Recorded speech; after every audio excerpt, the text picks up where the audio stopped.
1940 के दशक में इस देश में जो चल रहा था वो थी पाकिस्तान मूवमेंट। स्वतंत्रता आंदोलन नहीं चल रहा था। उस पाकिस्तान मूवमेंट में एक तरफ थे जिन्ना, दूसरी तरफ थे गांधी, नेहरू, पटेल। और हमको ये मानने में संकोच नहीं करना चाहिए कि गांधी जीता, पार्टीशन हुआ, और गांधी, नेहरू, पटेल हारे। ठीक है, सही है। वो पार्टीशन मूवमेंट शुरू हुआ 1940 के लाहौर डिक्लेरेशन के साथ। अब हमने उस पार्टीशन मूवमेंट का कांग्रेस ने कैसे विरोध किया, मतलब आप वहां से देखिए। लाहौर में मुस्लिम लीग कहती है कि कांग्रेस हिंदुओं की पार्टी है और मुसलमान इस पार्टी के अंदर सुरक्षित नहीं है, उनका हित सुरक्षित नहीं है। तो कांग्रेस का जवाब यह नहीं है कि नहीं, हम एक सेक्युलर पार्टी हैं, हम सबको साथ लेके चलते हैं। उन्होंने फौरन मौलाना आजाद को अपना प्रेसिडेंट बना दिया और कहा कि देखो, हम भी तो मुसलमान पार्टी है, आपका प्रेसिडेंट मुसलमान है, हमारा प्रेसिडेंट भी मुसलमान है। आपका प्रेसिडेंट तो यूरोपियन ड्रेस पहनता है, वाइन पीता है, सुअर खाता है, सिगार फूकता है। हमारा प्रेसिडेंट तो दाढ़ी वाला, टोपी वाला मुसलमान है, कुरान पढ़ता है, मौलाना है, हाफिज है, रटी हुई है उसको कुरान। तो आप इस तरह की अपीजमेंट करके, मैंने कहा ना, हम फिरौती अदा करते हैं, अपीज करते हैं। आप ये नहीं कहते कि आप कम्युनल हैं, ये डिमांड कम्युनल है और ये देश नहीं बटेगा। आप कहते नहीं नहीं, हम भी मुसलमान हैं, हम भी मुसलमान पार्टी हैं। 6 साल तक मौलाना आजाद कांग्रेस के प्रेसिडेंट रहे। इतने लंबे समय तक कोई भी व्यक्ति कांग्रेस का प्रेसिडेंट तब तक नहीं रहा था। 2-2 साल की प्रेसिडेंसी होती थी, 2 टर्म के बाद बदल जाते थे। जब तक कांग्रेस की हार नहीं हो गई पाकिस्तान इशू के ऊपर, मौलाना आजाद प्रेसिडेंट बने रहे।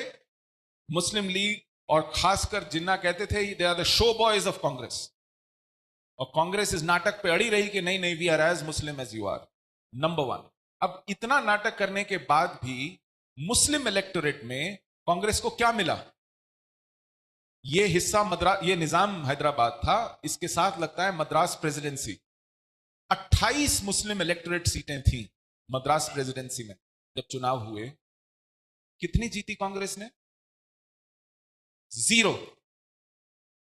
लोग कहते हैं ना कि यूपी बिहार के मुसलमान ने पाकिस्तान बनाया। मद्रास प्रेसिडेंसी में कांग्रेस को 0/28 सीट मिली, मुस्लिम लीग 28 में से 28 सीट जीती। 95% मुस्लिम सीट्स कांग्रेस हारी। जो 4-5% मुस्लिम सीट्स कांग्रेस जीती वो थी खैबर पख्तूनख्वा प्रोविंस में खान अब्दुल गफ्फार खान, जो कांग्रेसी था, खांटी मुसलमान था, साथ साथ सेक्युलर भी था। उसके अलावा खदेड़ दिए गए, चाहे नेहरू का स्ट्रॉन्ग होल्ड हो, गांधी का स्ट्रॉन्ग होल्ड हो, पटेल का स्ट्रॉन्ग होल्ड हो, मुसलमान ने कांग्रेस को कहीं वोट नहीं दिया। मैं ये इसलिए बता रहा हूं, नेहरू को लगता था कि हमने शीर्षासन कर दिया, 10 दिशाओं में सूर्य नमस्कार कर दिया, मुसलमान का दिल नहीं पसीजा। तो मुसलमान ने मुझे पढ़ने में कहीं गलती की, मैं बड़ा सेक्युलर नेता हूं। अब मैं कैसे मुसलमान को कन्विंस करूं? अब हारा हुआ जुआरी जब हारता है तो आखिरी दांव भी कहता है कि चलो ये भी चलो। कश्मीर एक मुस्लिम बहुल राज्य भारत में आया, ये दिखाना चाहते थे दुनिया के मुसलमान को कि देखो जिन्ना तुमको क्या देता जो मैं दे रहा हूं। जिन्ना तो वहां एक डेमोक्रेटिक नेशन बनाने चला है ना।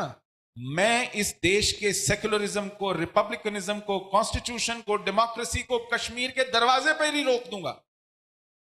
पूरे देश में एक secular, constitutional, democratic, Republican order होगा, लेकिन कश्मीर में जो शेख चाहेगा वो चलेगा, जो वहां का मुसलमान चाहेगा वो चलेगा। मेरी डेमोक्रेसी, मेरा सेक्युलरिज्म वहां नहीं चलेगा।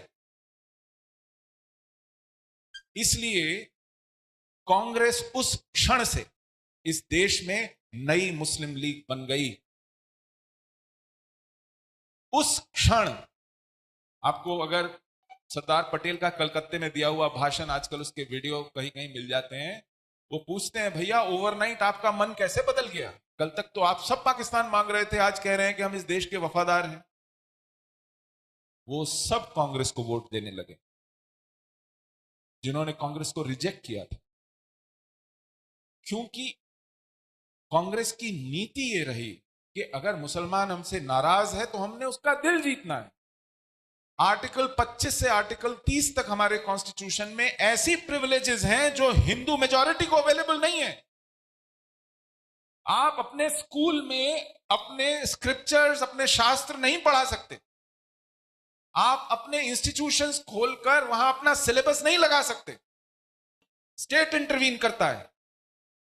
ऐसा हुआ, रामकृष्ण मिशन स्कूल चलाता था, कम्युनिस्ट गवर्नमेंट बंगाल की, उसने कहा हम टेक ओवर करेंगे, आप इसमें क्या क्या पढ़ाते हैं, आप अध्यात्म पढ़ाते हैं, क्या पढ़ाते हैं। तो रामकृष्ण मिशन को चैलेंज करने के लिए सुप्रीम कोर्ट तक जाना पड़ा। सुप्रीम कोर्ट ने कहा आपको अधिकार नहीं है, ये सिर्फ माइनॉरिटीज को अधिकार है। तो रामकृष्ण मिशन ने एफिडेविट दिया, हम हिंदू नहीं हैं,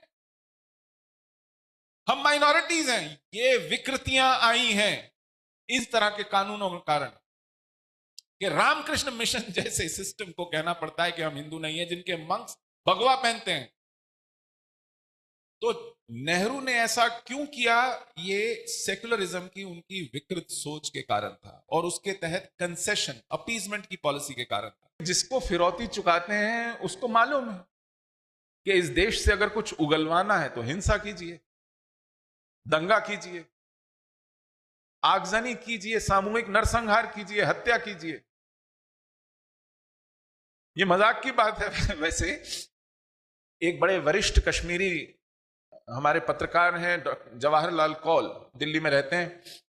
मेरा उनसे मिलना जुलना होता रहता है। एक बार उन्होंने कहा कि मेरा एक सहपाठी कश्मीर से आया था,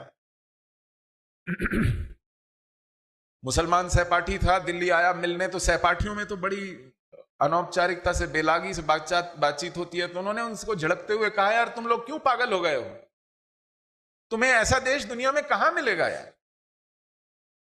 किस चीज की आजादी चाहिए तुमको? सब कुछ तो यहां है।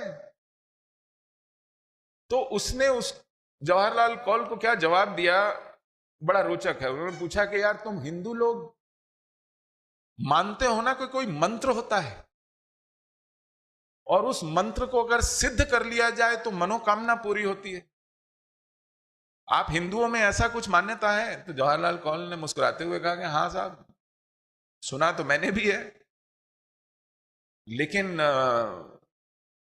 हमारे यहां अभी तक ऐसा मंत्र तो मैं जानता नहीं जिससे सब कुछ मनोकामना पूरी हो जाए। तो इनके मुसलमान मित्र ने कहा, लेकिन हमारे पास एक ऐसा मंत्र है। तो जवाहरलाल कौल थोड़े हैरान हुए। उन्होंने कहा, अच्छा साहब मैंने तो सुना नहीं हमारे, तो आपने कैसे सुना? कहते हैं हाँ हमारे पास वो मंत्र है। तो क्या मंत्र है? उन्होंने कहा वो मंत्र है पाकिस्तान जिंदाबाद। जैसे ही हम बोलते हैं तो ये देश घुटनों पे आ जाता है।